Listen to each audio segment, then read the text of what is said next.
So let's talk about fear and the oh so subtle yet profound ways it holds us back from not only living the life that we want to, but just holds us back from like sometimes really silly things. And last week, I had a session with a client who I've been working with for a little while. And full transparency, this client has dealt with severe depression in the past. And when these, you know, instances happen, it can really affect her day to day, like really weighs her down. Now, she's done some great work. And since we've been working together, she's had really incredible shifts. I've been so proud of her. However, of course, nothing's perfect. And the point of healing and growing and, doing this work is not so that it completely goes away, right? It's so that when these tough days happen, when these spirals happen, we can ground on ourselves in the process and then hopefully come out of it a lot quicker. And not that quickness is the goal is just to suffer less through it, right? We know how to manage it better. We know how to still stay attached to who we truly are, not get stuck in the spiral of this fear and this identity of not being enough or whatever it is.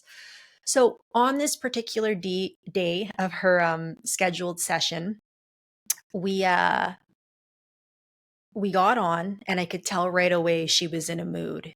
And she was very closed off, which is not how she had been the last, we've been working together for a little bit over a month. She was very closed off. I was asking her what was going on. She did tell me that it was a really hard day, but she didn't really want to give me much more information than that. And so I just gave her the space. I didn't force her or push for anything, but naturally by the end of the session, she had shifted out of this and she was more present in her body, more open, more flowing, like just, I want to say back to her true self. And at the end of the session, she told me, she's like, I wanted to cancel today so bad. Like, I did not want to be here. I was thinking of all the excuses, but there was a little part of me that knew I should show up. She's like, but there was a really big part of me that said, we don't like Minh-Thu, and so we don't want to go to this session.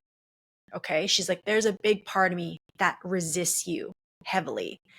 And when she told me this, I welcomed it. I was so proud of her for voicing that and for saying it because it's the truth. I don't want her to run from that.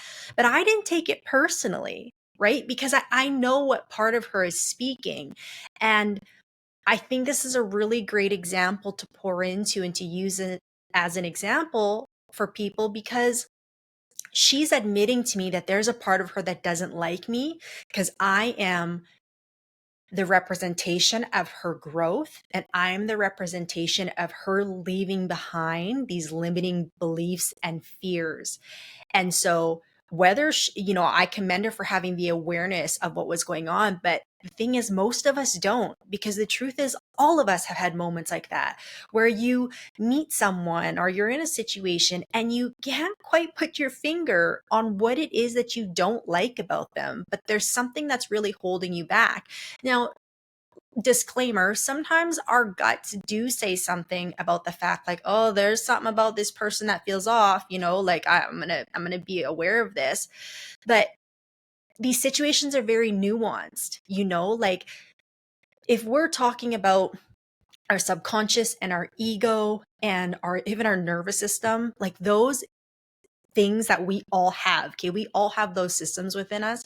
They don't care about us being healthy or happy. They care about us being alive. Okay. That's what these systems are designed to do. So when they think about your survival and their job to keep you alive, they go, all we know is what we've done up to this point. And even if that's been toxic relationships, even if that's been harmful things, even if that's been really unhealthy situations, but we've survived through that, those systems would rather bet on keeping you in that same space because it knows that you can survive there. Whereas the unknown, which may be healthy relationships, more abundance, growth of any kind, those systems don't know what that brings. So therefore, they want to play it safe.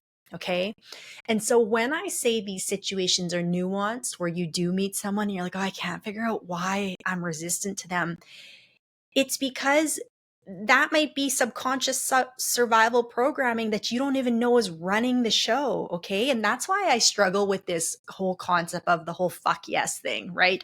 I think we've seen that online where it says, well, if it's not a fuck yes, then it's a heck no, right? Like that, if you don't have this like big bodily yes, and that means there's something wrong with it. And like, I've never bought into that belief because sometimes my fuck yeses have been very unhealthy programming from my past, and because I know that choice, that decision, that behavior so well, it can feel like a fuck yes because I have confidence in it because I've done it so many times, but it doesn't mean it's the healthiest or it supports my growth, you know?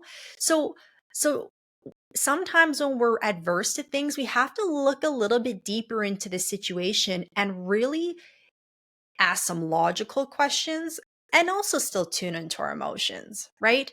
Now, this example with my client is such a great one because the basis of our relationship is for her highest growth. Okay. So the reason her and I are even in this interaction is to support her to become more free, more loving, more calm, more peaceful, have this growth.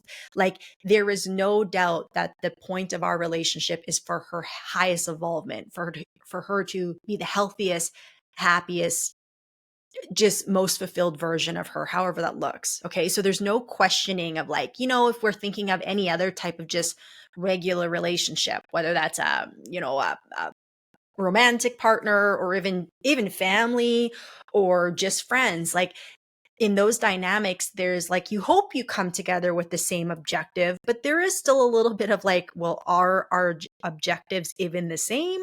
Um, do we have the same idea of what it takes to get there? Like there's just, again, nuances, right?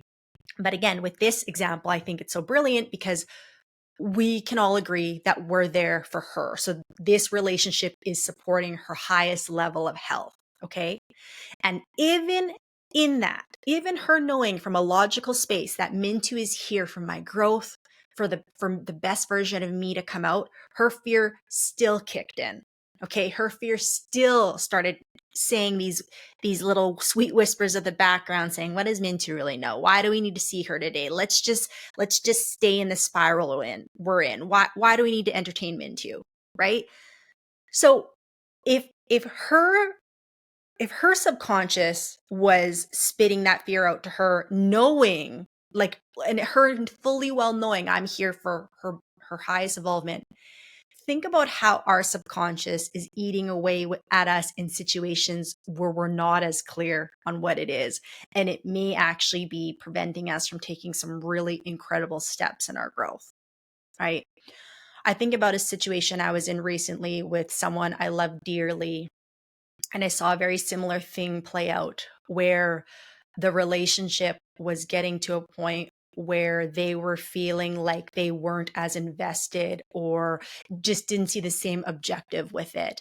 And this person couldn't give any like logical or rational reasoning as to why um the commitment to it was changing, and I was sitting there trying to understand, and there's no reasoning there. And to me it was just a, a moment of fear unconsciously weighing on the situation, and that person not even realizing how their fear was impacting the trajectory of their life, right? And that's why I wanted to highlight this, because we all have fears. We all have subconscious programming, survival strategies that were developed from when we were kids. So it's not a bad thing. It's not something to judge or have at fault, but it is something that we need to be curious about. And when it gets highlighted, because that's the point of relationships. The point of relationships is to bring the unconscious to the conscious. Okay. I always say, like, Yes, I think spending time alone as an adult is an important chapter in your life. Like you do need to be comfortable on your own, and there is some healing that in my opinion can only be done on your own. But then there is some healing that only can be done in relationship. Again, romantic, platonic, professional, whatever, because we need other human beings to bring it to light because we can't trigger ourselves. I can't trigger myself sitting alone in my living room by myself, right? Like I have to be interacting in order for it to come to light. But think about the fact that when these fears pop up, so many of us are so quick to just chop it up to nope, this just either wasn't the right fit or I don't belong in this place anymore. And sometimes it does require that to it requires that to happen for you to actually get the lesson, for you to actually be able to ask the deeper questions as to what's going on here. So sometimes a separation or a rupture has to happen for you to really take the space to ask the questions. But the key here is ask the questions, right? Like don't sit then once, if you do leave a job or you do leave a relationship, don't all of a sudden then just be like, well, that wasn't the right thing for me. Because if you're constantly staying in the mind frame of that other party needs to change or that other party just wasn't the right fit and you're not directing any of that energy back to yourself, you are missing a huge piece of the puzzle and you will stay in this pattern. And I'm speaking from experience. Like in my past with past relationships, I often I was quick to cut off, I was quick to block and delete and all these things. And I would be in this mind frame of, he didn't do this or he didn't do that or whatever. And there was definitely merit in that there was some behaviors that were not supportive to the relationship and that weren't healthy.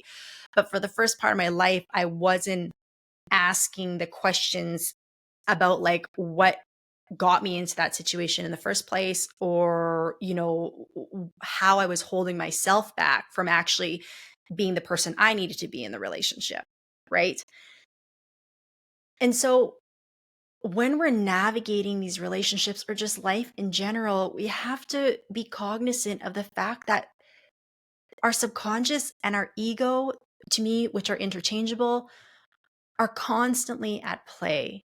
And the first thing I think we need to do is be aware of the fact that while that is a part of us, in my opinion, that's not the true us.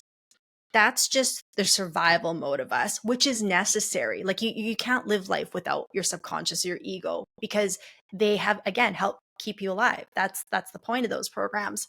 However, that part of us gets developed when we're children. And when we're children, we don't have the cognitive ability to discern between what is actually like what is healthy in society, what is like we just obviously don't have the same abilities that we do as adults to think about these things. So we're just doing what we need to do to stay alive, receive connection, receive love from our parents and from our environment. Like who do we need to please in order for them to keep us alive? Because as kids, we depend on co-regulation, which means that we don't have the faculties to essentially take care of ourselves fully emotionally. We need a caregiver to help us do that. So then, the exchange when we come into the world as kids is to our parents is I'll be the kid that you need me to be and you give me the love and protection and safety that I need. Like that is the exchange, right? So these survival strategies, the subconscious programming, the ego, it all comes from our childhood. It all comes based on how we were raised, the dynamics we had with our mother, our father, our siblings, whoever our caretakers were, okay? And then what happens is we carry this through life. And typically, we eventually get to a point in our adult life where certain situations happen, typically repeatedly. And then we start to see that there is some merit to the fact that we have carried these strategies from 5 years old into 25, 35, 45, whatever the case is, right? Now, as adults, however, we do not have to subscribe to that same strategy anymore. Now we do have the faculty, we do have the capacity to ask the questions and make conscious decisions that are better for us. And that's the point of these situations, is to bring, again, the subconscious into the conscious. I didn't even realize that fear was holding me back. I didn't even realize I was saying no to these things. I just thought it was like how I feel, so therefore I shouldn't follow through with it. Well, no, because a lot of your feelings are based on your nervous system telling you that we don't need this to survive. So X, bye, right? And we go into that protective mode. But that doesn't support our growth. That doesn't support us getting to the next level of life. And typically that doesn't support what we usually want the most out of life, you know? So as adults, when these situations come up, we really need to get curious as to, again, where this came from, why it came up, and how we can choose to be different. Okay. And I just wanted to talk about this today because sometimes we hold ourselves back thinking that it's quote unquote just not the right fit, but it's actually just our fear talking. And I have seen how fear has really held people back in life. And honestly, it's sad. You know, it's a little bit heartbreaking. And I've been in those positions myself, you know, but it's heartbreaking to see people that you love really get stuck in fear. And it's no judgment or no shade, but it's just heartbreaking to know that they're allowing that to dictate how they move and their experience of life, when really there's so much more for us all to experience, you know? And sometimes moving past the fear, we think we have to do it all ourselves, and we don't. Like, we don't. I think that's the biggest thing, is when people get scared of stuff, they it makes them feel isolated, and like maybe they're the only one going through it. And then sometimes they know it's fear and they start to judge themselves, like, I'm an idiot, like why can't I just get past this, like why do I keep making this same mistake? And they judge and they shame themselves, when really that exact energy of shame and judgment towards yourself is creating more resistance to that fear. It's perpetuating the situation. Instead of having shame and judgment towards it, you should just accept it. I'm scared. And that subtle thing, acceptance, is so freeing, because now what it's doing is it's just bringing it to the surface.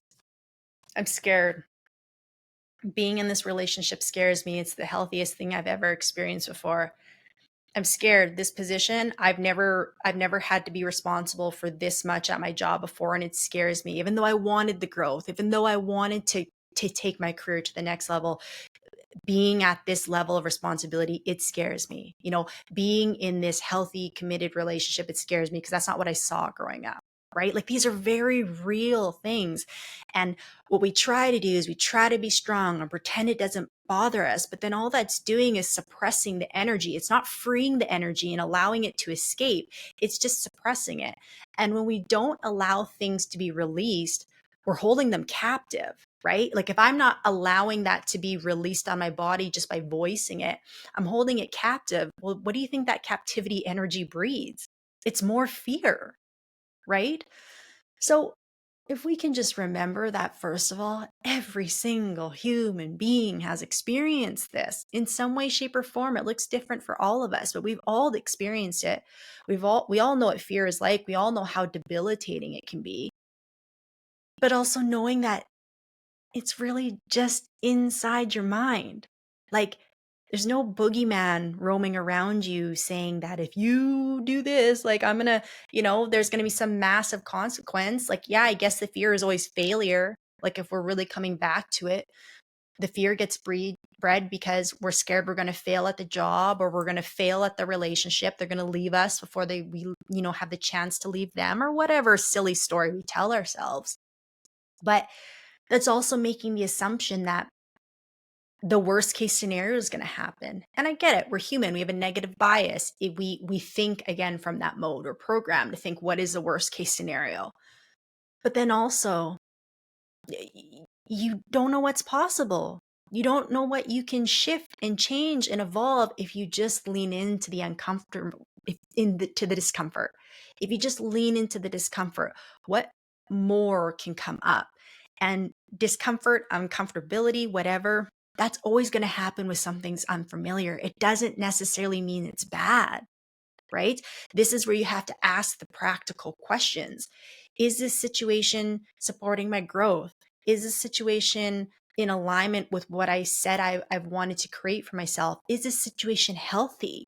Does this situation honor me for who I am, allow me to be my true self, my authentic self, and love me, respect me, accept me either way? Those are all things that I think are really telling of a healthy situation. Again, whether it be a relationship or a work environment or any type of relationship, right? And I think when we can ask ourselves these hard questions and we can just honor the fact that we all have fear and know it's going to play a part, it allows us to be freed of it in a sense. And it takes that pressure off our shoulders.